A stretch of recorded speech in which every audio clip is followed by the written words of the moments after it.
Imagine a dark, tumultuous night, where the sky is heavy with oppressive clouds that swallow any trace of light. In the foreground, a chaotic scene unfolds, bathed in a sickly, unnatural light that pierces the darkness like a spotlight, casting long, grotesque shadows. At the center of this nightmarish scene stands a man, arms stretched wide, forming a crucifix with his body. His white shirt glows in the eerie light, a beacon of purity and innocence amidst the surrounding horror. His face, twisted in a mix of terror and defiance, is the focal point of the painting. His eyes, wide and pleading, seem to be searching for mercy where there is none. His mouth is open, perhaps in a final cry or a desperate prayer, as he stares down the cold, unfeeling barrels of the rifles aimed at him. These rifles belong to a line of soldiers, faceless and mechanical, their forms obscured in shadow. They stand in rigid formation, almost indistinguishable from one another, like a single, monstrous entity devoid of humanity. The darkness around them consumes their features, leaving only the glint of their weapons visible, ready to unleash death. The soldiers are the embodiment of cold, impersonal violence, executors of a brutal order. To the left of the central figure, the scene is even more harrowing. A group of people huddles together, their bodies contorted with fear. Some cover their faces with their hands, trying to block out the horror before them, while others clutch each other in despair. One figure has already fallen to the ground, lifeless, blood seeping into the earth below, a grim reminder of what is to come. The fear is palpable.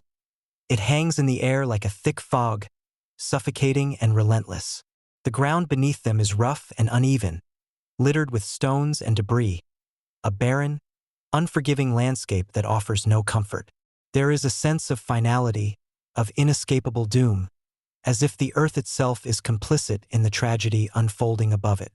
The background fades into darkness, with only faint outlines of a distant city, Madrid perhaps, where life continues oblivious to the horror on this desolate hill.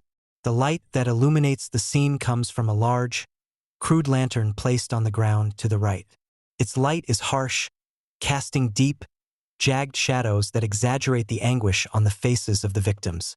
The contrast between light and dark is stark, heightening the drama and the sense of impending doom. It's as if the lantern, rather than providing clarity, only serves to expose the raw, brutal reality of the situation. A spotlight on human suffering.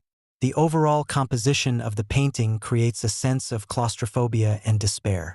The figures are trapped, not just physically between the soldiers and the barren ground, but also emotionally, caught in the hopelessness of their situation. The central figure, with his outstretched arms, becomes a symbol of martyrdom, a Christ-like figure sacrificed on the altar of war and tyranny.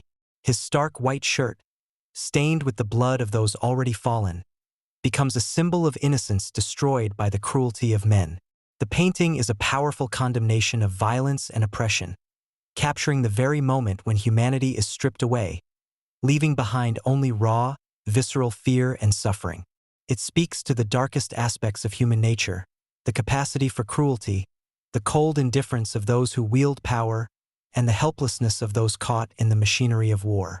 But it also captures a fleeting moment of defiance, a man standing tall against the inevitable, arms outstretched in a gesture that is at once a plea for mercy and an accusation against the forces that seek to destroy him. Through this scene, you can feel the weight of history, the collective pain of countless lives lost to senseless violence. The painting doesn't just show you a moment in time. It forces you to confront the very essence of human suffering, the tragedy of war, and the enduring spirit of resistance.